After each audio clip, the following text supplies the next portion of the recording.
sebelum saya mengalami itu, Tuhan ingatkan saya bahwa Tuhan Yesus sebagai Tuhan turun ke dunia juga di masa mereka menyerbu, Tuhan tidak teriak malaikatnya suruh ya menghancurkan mereka, tapi ada hal-hal yang Tuhan izinkan supaya nama Tuhan dimuliakan, Tuhan bisa ya menyatakan kemuliaannya bukan melalui kekayaan, bukan melalui ya kehebatan, tetapi melalui penderitaan. Itulah salib yang dimana kita banggakan Yesus, karena Yesus disalib untuk masalah kita. Dan Tuhan ingatkan saya bahwa Yesus pun dibawa, Yesus sudah berdoa puasa dan Yesus dibawa oleh si iblis setelah doa puasa, ya. Dan tidak ada manusia yang tidak diatur Tuhan.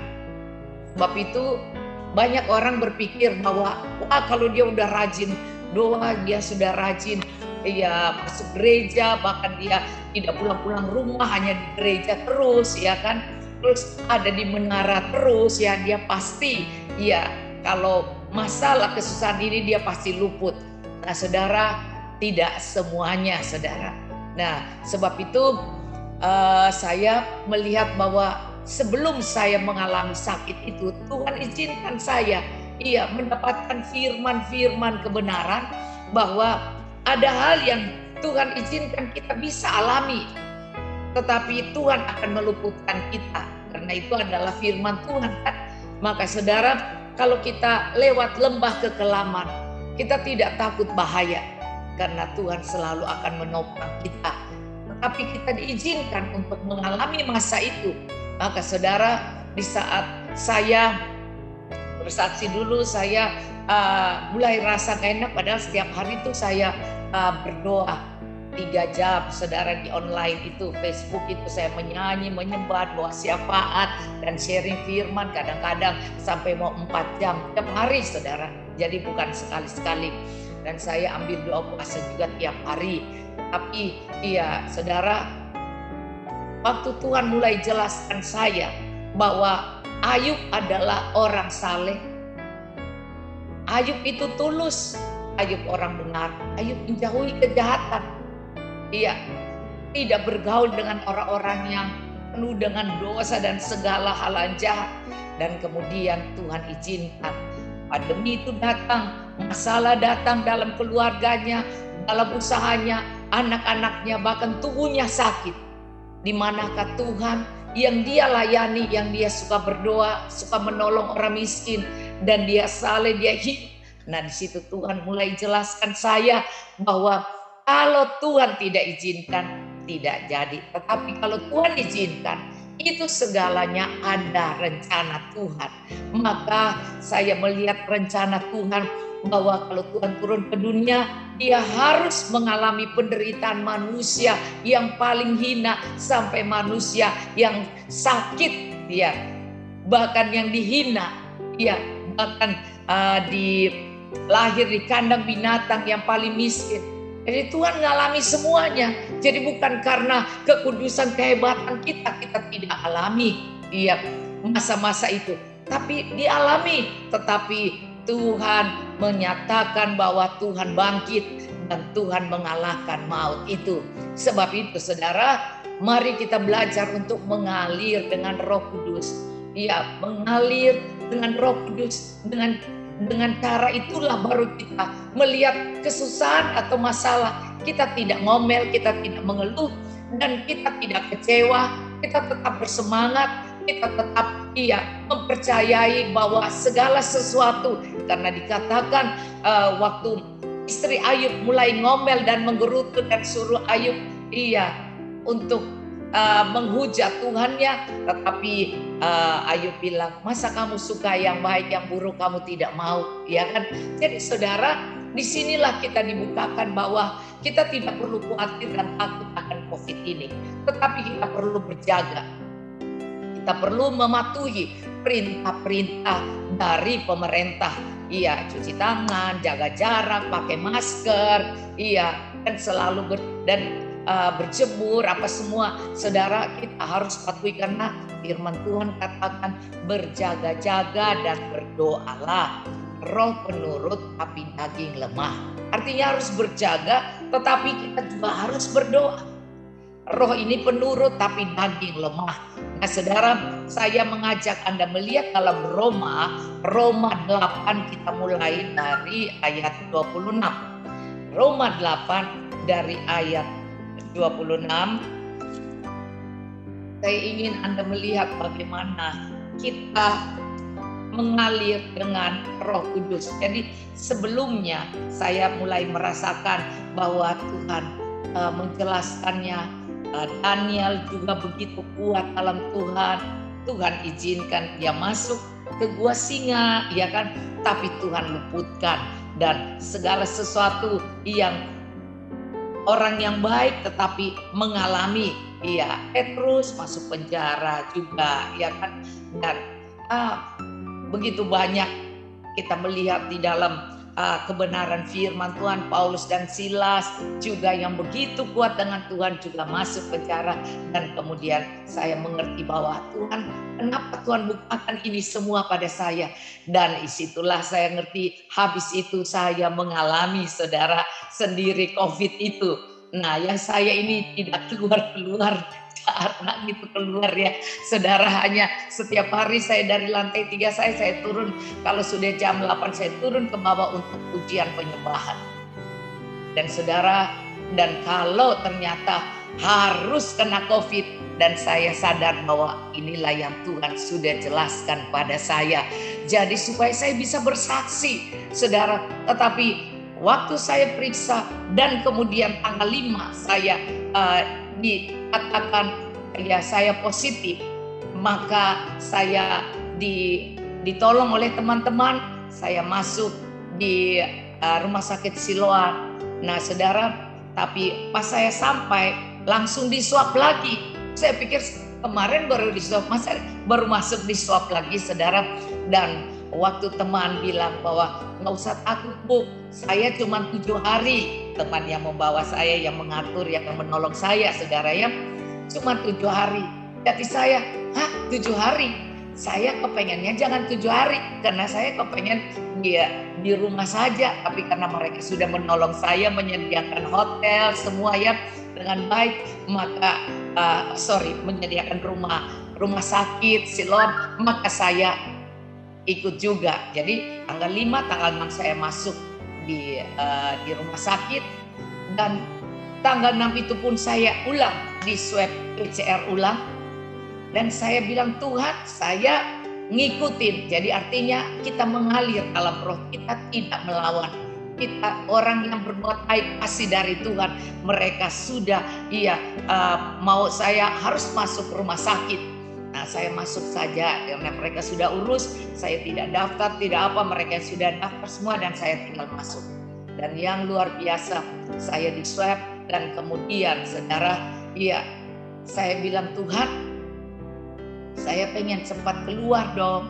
Karena saya walaupun saya dapat kamar sendiri, kamar mandi di dalam, ya kan, jadi hitung-hitung VIP ya, karena banyak orang lain, berapa orang, tapi saya cuma rakyat satu, cuma saya sendiri.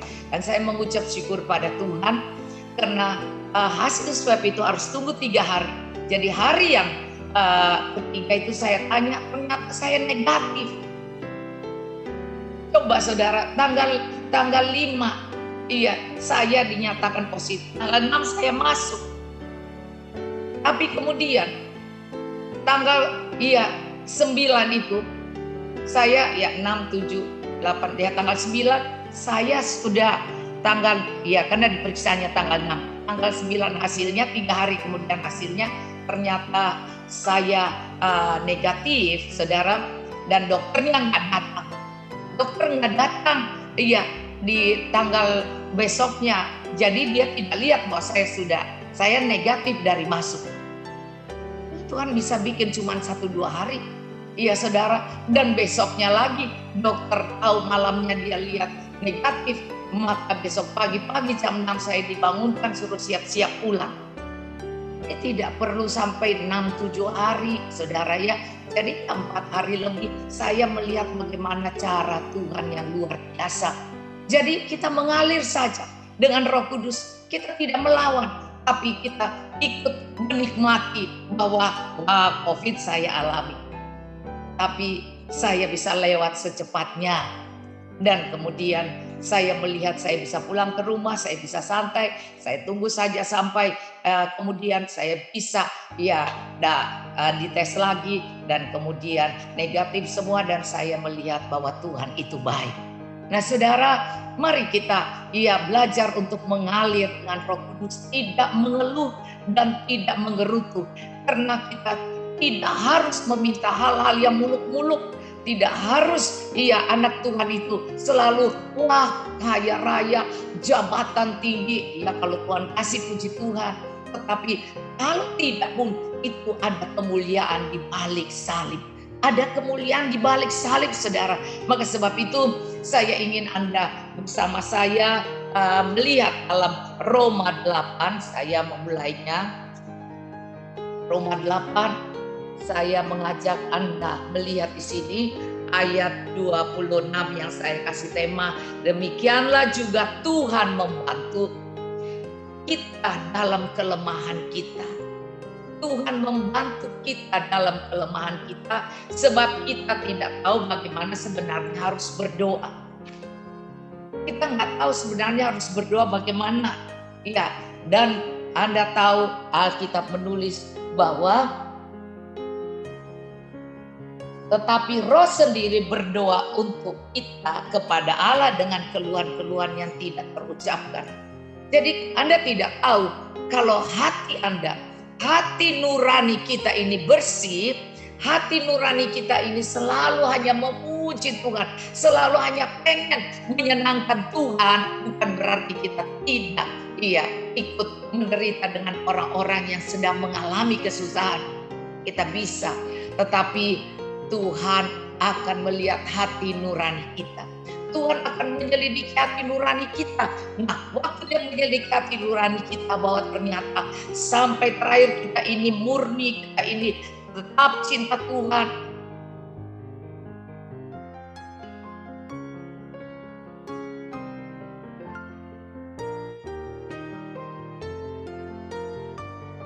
Layak Tuhan kasih. Lihat di sini bahwa ayat yang ke-27 berkata, nanti Roh Kudus yang bantu kita nggak ngerti, tetapi Roh Kudus yang bantu.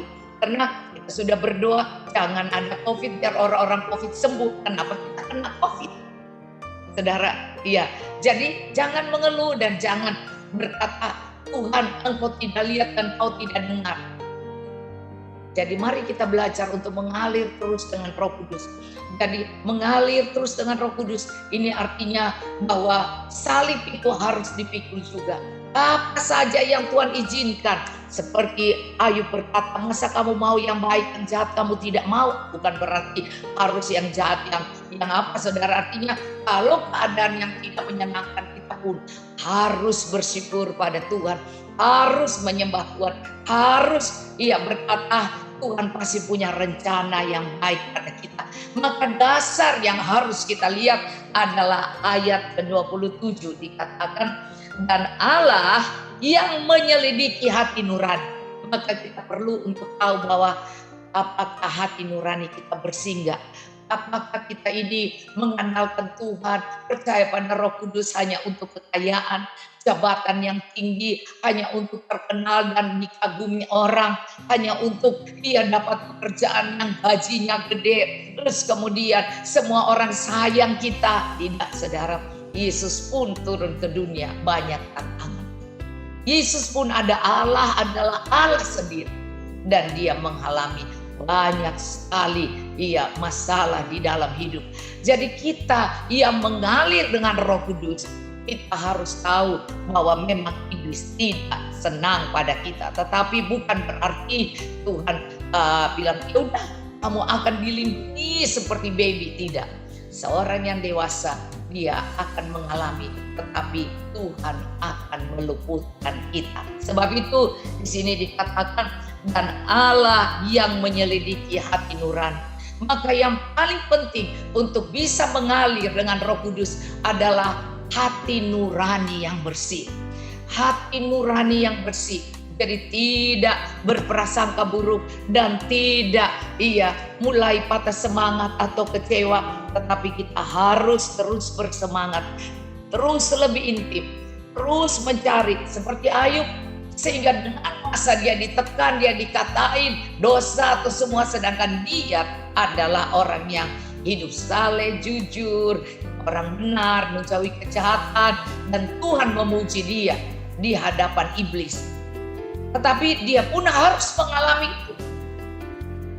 Nah, saudara, maka di sini dia memiliki hati nurani yang bersih, sekalipun dia sempat agak down dan bilang, aku mau tanya Tuhan.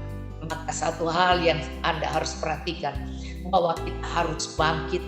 Kalau kita tidak bangkit mencari Tuhan, maka kita akan terperosok dan kemudian iblis akan tertawa dan senang. Maka kita tahu Tuhan izinkan masalah-masalah ini supaya kita bangkit dan kita terus mengandalkan Tuhan.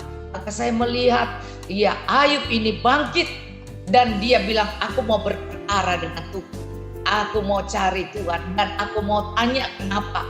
Nah, saudara, disitulah kita harus bangkit. Kita harus bangkit bukan untuk menyalahkan keadaan, tetapi mencari dan berjumpa dengan Tuhan secara pribadi. Saya bilang begini pada Tuhan, Tuhan, saya tiap hari, hampir setahun ya saudara ya, Maret sampai nggak sampai setahun sih, 10 bulan kali ya.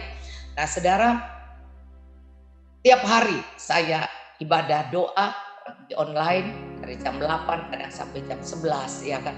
Nah saudara, tapi saya pikir kalau saya berhenti, saya kasihan karena yang ikut sudah banyak, kadang ada 2.000 lebih ikut ya kan.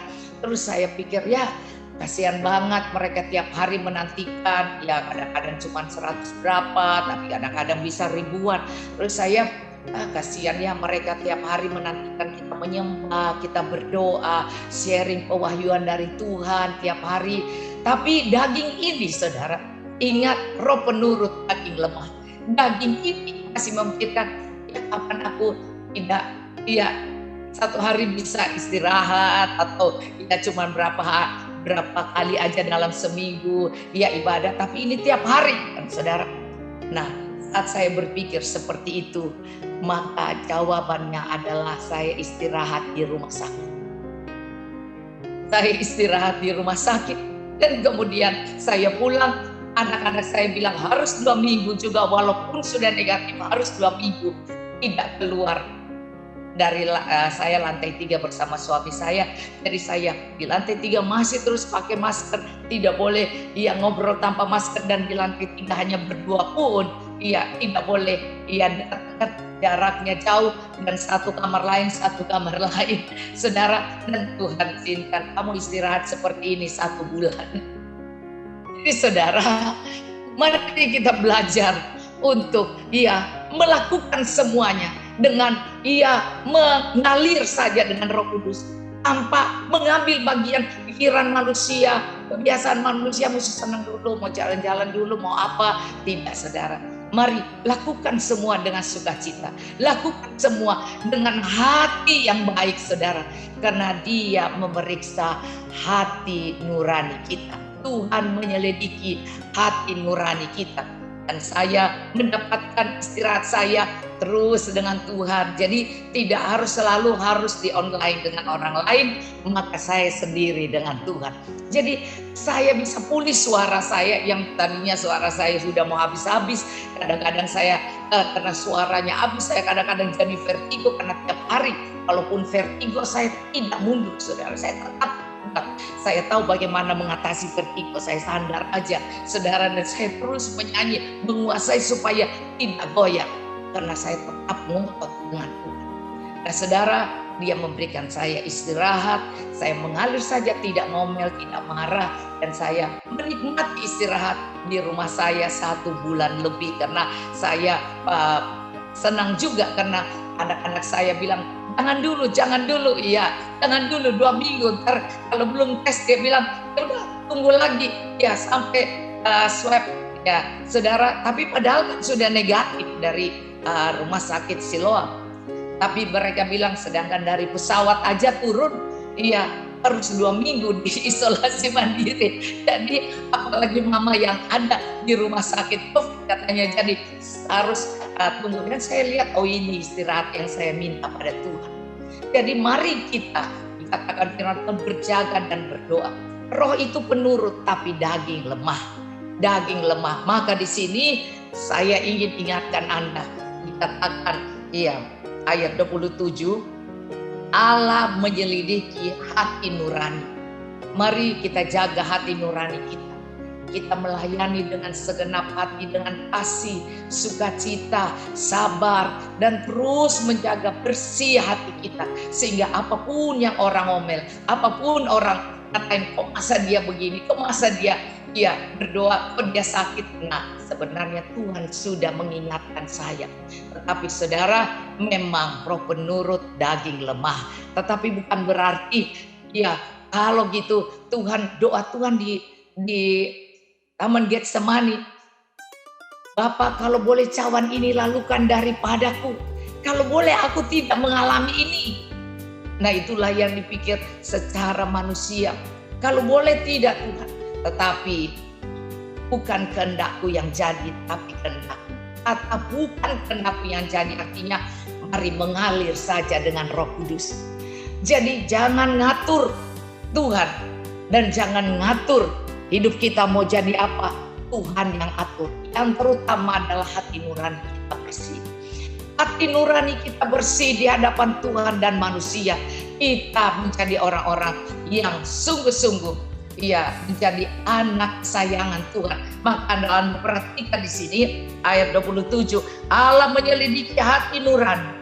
Dia mengetahui maksud roh itu, yaitu bahwa ia sesuai dengan kehendak Allah berdoa untuk orang-orang kudus. Jadi hati nurani ini Tuhan periksa hati nurani dan terus berdoa dalam roh. Artinya bersama-sama bergandengan dengan Tuhan kita dengan Roh Kudus.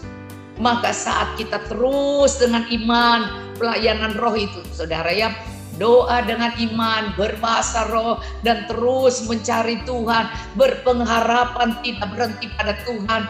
Kita lihat Tuhan menilik orang-orang kudusnya.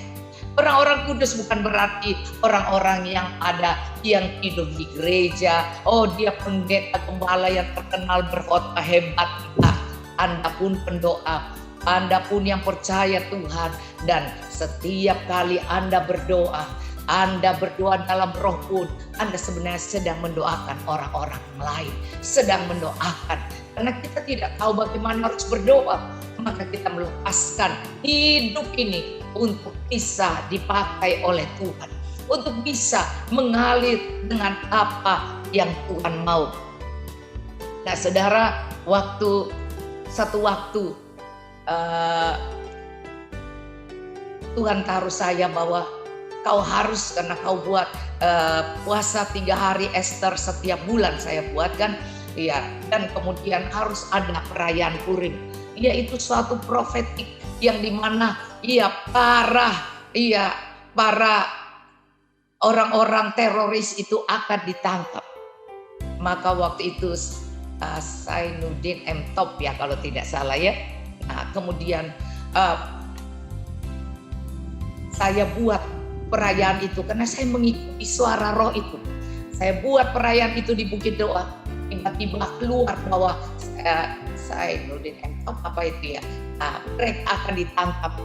Dan ternyata saudara, habis saya ulang doa bersama di api unggun itu, dan kemudian di puncak, dan kemudian pulang besoknya ditangkap. Besoknya teroris itu ditangkap. Nah saudara, memang mengalir dalam roh itu perlu iman yang memiliki hati nurani yang bersih. Kalau tidak, kita tidak tahu bahwa kita ini bisa dipakai Tuhan menjadi saluran yang luar biasa.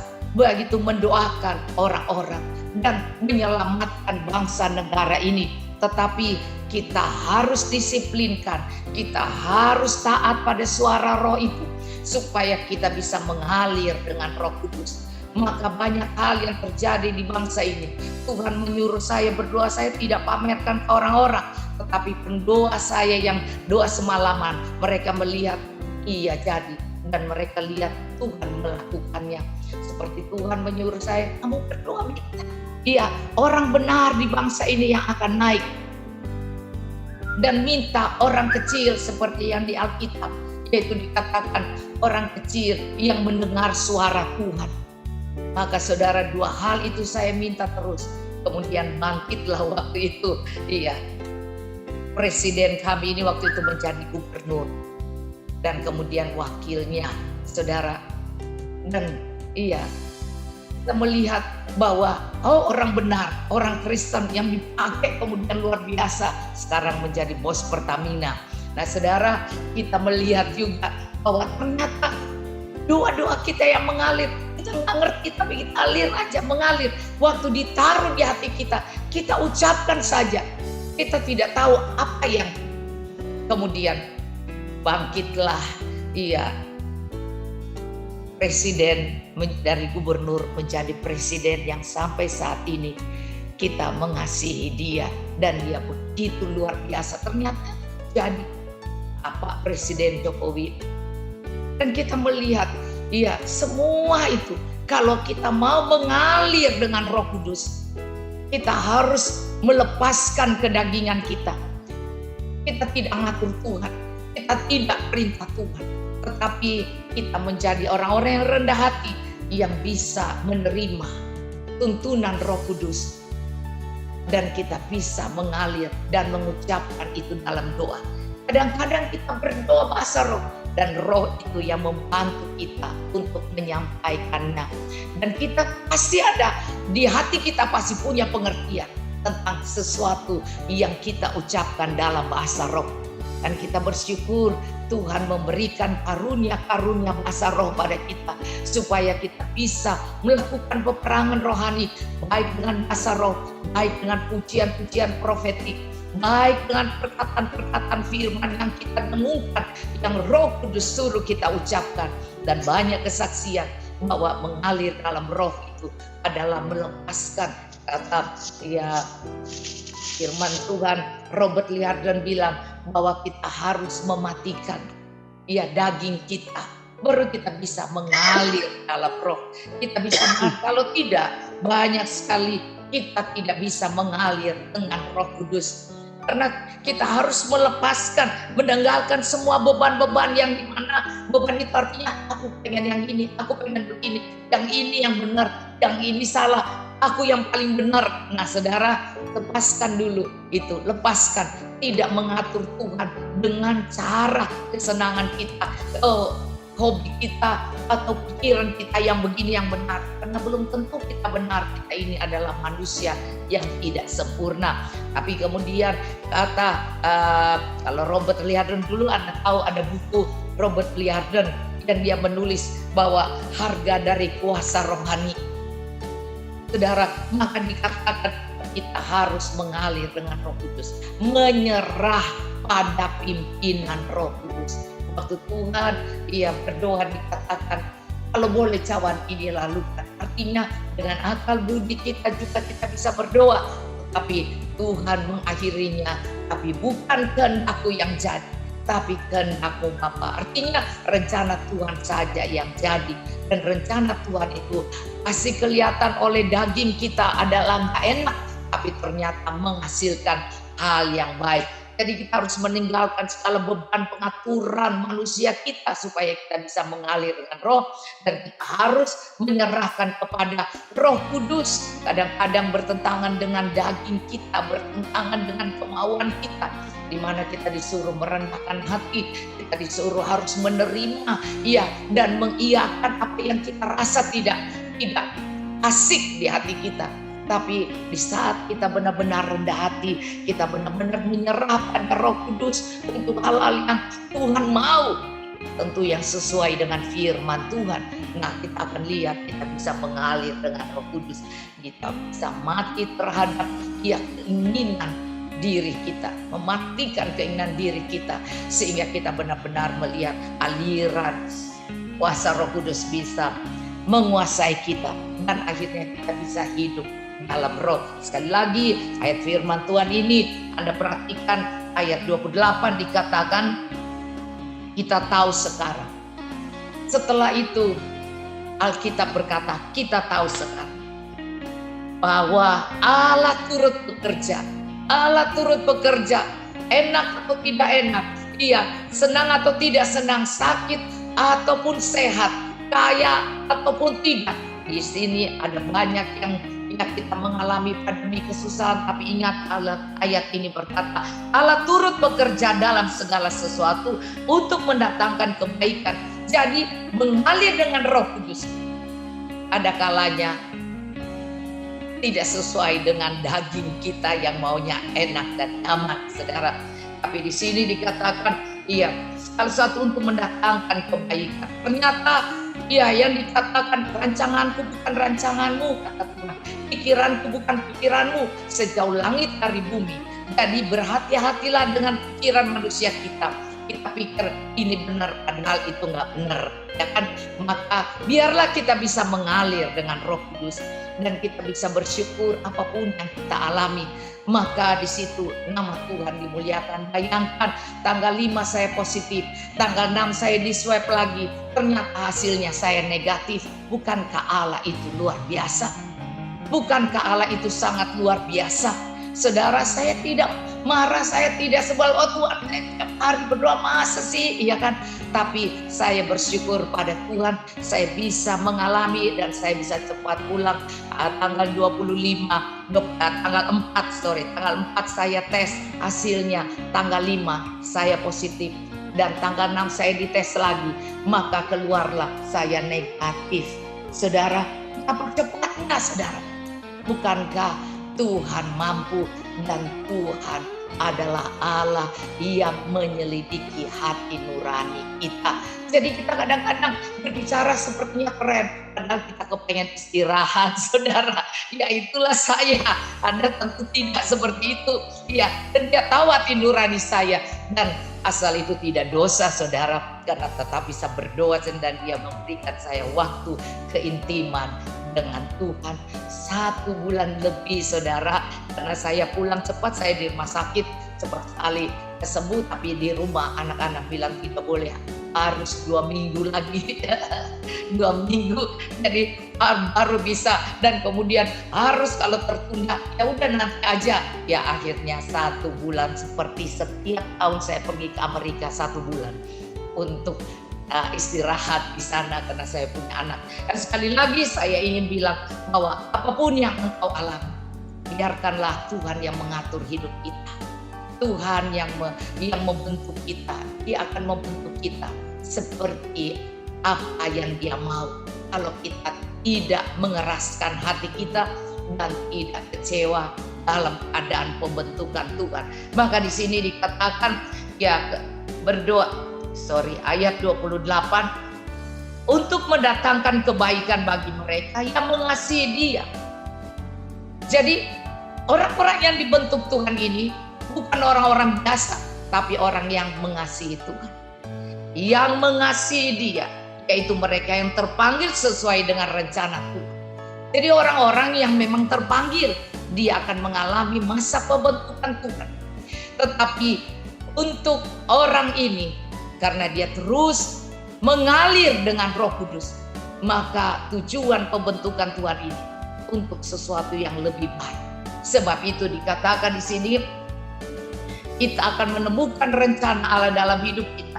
Sebab semua orang yang dipilihnya, akhirnya kita temukan semua orang yang dipilih. Jadi orang-orang yang mengasihi Tuhan, orang-orang yang di sini yang terpanggil, tapi kemudian orang yang terpilih, ayat 29, dari semula, dan mereka juga ditentukan dari semula untuk menjadi serupa dengan gambar anaknya. Jadi ternyata betapa indahnya, serupa dengan gambar anaknya. Tuhan Yesus pun mengalami penderitaan, saudara. Bahkan di Alkitab Tuhan Yesus lapar, Tuhan Yesus haus, sama seperti manusia. Bahkan Tuhan Yesus sempat merasa ditinggalkan oleh Bapaknya di kayu salib. Dia katakan, Eli Eli lama sabatani. Dia bahkan Tuhan bilang, ya tetelestai, dia penderitaannya sampai mencakup hal yang paling menderita. Dia harus lepas dari kehidupan dengan Bapaknya dan dia masuk ke dalam tempat yang gelap, dan 3 hari kemudian dia bangkit. Karena dia harus melewati hidup yang mengalir dengan Roh Kudus. Maka ini dikatakan menjadi yang sulung di antara banyak saudara. Kalau saya meneruskan bersama Anda di sini, dan mereka yang ditentukannya, dipilih, dipanggil, ditentukan, iya itu dipanggil, dan mereka yang dipanggilnya, mereka itu juga dibenarkannya, akhirnya menjadi orang benar, dan mereka yang dibenarkan, mereka itu juga dimuliakan. Sekali lagi, mari kita mau mengalir dengan Roh Kudus, karena dikatakan dalam Roma 8. Saya baca pada Anda ayat 13. Sebab jika kamu hidup menurut daging, kamu akan mati. Tapi jika oleh Roh, kamu diberi otoritas mematikan perbuatan-perbuatan tubuhmu, kamu akan hidup. Orang-orang yang dipimpin Roh Allah ini, dan dikatakan ayat 14, semua orang yang dipimpin Roh Allah adalah anak Allah. Semua orang yang mau mengalir, yang mau tunduk dan taat, yang mau berpegang tangan dengan Roh Kudus, maka di sini dikatakan adalah anak Allah. Sebab kamu tidak menerima roh perbudakan yang membuat kamu menjadi takut lagi. Maka keadaan ini tidak perlu khawatir, tidak perlu takut, tapi kamu telah menerima roh yang menjadikan kamu anak Allah. Oleh roh itu kita berseru, ya Aba, ya Bapa. Roh itu bersaksi bersama-sama dengan roh kita. Jadi bergandengan tangan. Roh bersaksi, roh Allah, roh bersaksi dengan roh kita. Maka kita adalah orang yang mengalir dengan roh Allah. Iya, bersama dengan roh kita, bahwa kita adalah anak-anak Allah. Kalau cuma satu anak Allah itu Kristus, tapi anak-anak Allah artinya orang-orang semua ini, kita semua harus mengalir dipimpin Roh Kudus. Maka kita menjadi anak Allah, kita memiliki suatu hal yang indah. Kalau kita anak, kita tidak mungkin dikasih tinggal di jalan, saudara. Iya, kita pasti punya tempat yang khusus di hati Tuhan. Dan di sini katakan, iya, roh itu bersaksi bersama dengan roh kita bahwa kita adalah anak Allah. Ada peneguhan. Dan jika kita adalah anak, maka kita juga adalah ahli waris. Jadi dunia ini Tuhan yang buat, Tuhan yang ciptakan. Maka apa yang kau ikat di dunia terikat di surga. Apa yang kau orahkan di dunia terorak di surga. Dan apa yang Bapak punya itu kau punya, karena kau adalah ahli waris. Maksudnya orang-orang yang berhak menerima janji Allah yang akan menerimanya bersama dengan Kristus. Jika kita menderita bersama dengan Dia, jika kita punya otoritas menghancurkan roh kedagingan, sehingga tubuh kita bukan lagi berhala kita, tapi tubuh kita adalah rumah Tuhan. Kita menjadi bait Allah. Kita bersama-sama bisa mendengar suara roh, dan kita mengikuti dengan taat suara roh itu. Maka di sini dikatakan, jika kita menderita bersama dengan Dia, supaya kita juga dipermuliakan bersama-sama dengan Tuhan. Saya percaya saudara bahwa kita memang diizinkan kesusahan ini supaya kita melihat bagaimana kita adalah orang yang berharap dan mengenalkan Tuhan. Karena dunia tidak bisa tolong kita, kekuatan kita juga tidak bisa tolong kita. Tetapi ada Tuhan yang punya kuasa lebih besar, dan Dia yang akan menolong kita. Sebab itu jangan berhenti berdoa, tetaplah kuat, tetaplah setia, jangan takut dengan COVID. Karena kalau orang yang meninggal dengan COVID dan dia percaya Yesus, dia pasti sudah di surga. Jadi jangan bilang, wah kok dia begitu, kok dia begini. Enggak, dia pasti di surga karena dia percaya Yesus, dia adalah anak Allah. Tetapi kalau kita sehat, dan kita tidak kena COVID, kita bisa juga melayani Tuhan dengan luar biasa. Tapi kalau kita kena COVID dan kita sembuh, kita punya kesaksian tentang Tuhan yang luar biasa. Sebab itu mari kita belajar berpikir positif dan kita mau mengalir dengan Tuhan. Tuhan akan memimpin langkah-langkah kita. Filipus mengalir dengan Roh Allah, maka dia disuruh pergi ke tempat sida-sida itu, dan dia tiba-tiba sudah ada. Dan kemudian ternyata dia tidak pakai pesawat, tidak pakai kendaraan apapun, dia hanya mengalir dengan Roh Kudus. Dan Tuhan membuat dia bisa memenangkan jiwa, menerangkan. Ia kemudian membaptis sida-sida itu di Asdod, dan kemudian dia dipindahkan lagi mengalir dengan Roh Kudus. Ya luar biasa Tuhan. Dan saudara, Ananias yang sedang berdoa, dia mendapatkan suara Roh Kudus itu. Tuhan bilang, pergilah. Iya, itu di Kisah Rasul 9. Kamu pergi ke sana. Kalau Filipus di dalam Kisah Rasul 8, tapi di dalam Kisah Rasul 9, disitulah Ananias disuruh pergi ke rumah dari Saulus, yang dimana Saulus menginap di situ, sedang menginap situ karena dia melihat cahaya dari Tuhan dan matanya menjadi buta. Dan dia tahu tentang Saulus yang membunuh orang-orang percaya pada Tuhan Yesus. Tetapi karena dia mengalir dengan Roh Kudus, penderitaan itu mendatangkan kemuliaan. Ternyata rasa takutnya itu kalah dengan imannya yang harus tunduk pada suara Roh Kudus, mengalir dengan suara Tuhan. Dan kemudian dia pergi mengepakkan tangan karena Tuhan menggenapinya. Orang itu sudah menunggu dia, karena Tuhan sudah bilang nanti akan datang Ananias yang akan menaruh tangan. Tuhan mencari orang-orang yang mengalir dengan Roh Kudus. Tuhan mencari Elia yang mengalir dengan Roh Kudus, yang 3,5 tahun menutup hanya dengan doanya. Karena Roh Kudus ditaruh di dalam dia. Dan kemudian dia disuruh ke Sungai Kerit. Di situ Tuhan sudah bilang, nanti burung aku perintahkan untuk menjaga, memberkati, memberi makan. Tapi kemudian tempat yang dimana dia harus andalin air dari Sungai Kerit ternyata kering lagi.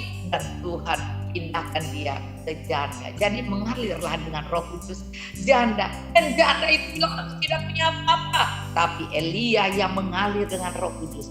Maka di sanalah Tuhan bilang pada Elia, aku sudah mempersiapkan janda itu untuk memberi makan. Padahal janda itu sebenarnya bilang, aku tidak punya apa-apa. Tetapi kalau Roh Kudus yang bekerja, maka Tuhan akan membuat hasilnya orang itu, janda itu akan nurut. Karena akhirnya Elia bilang, gak apa-apa, tapi buatlah padaku dulu roti kecil aja, roti kecil. Di situ tulis roti kecil, roti unyil, saudara.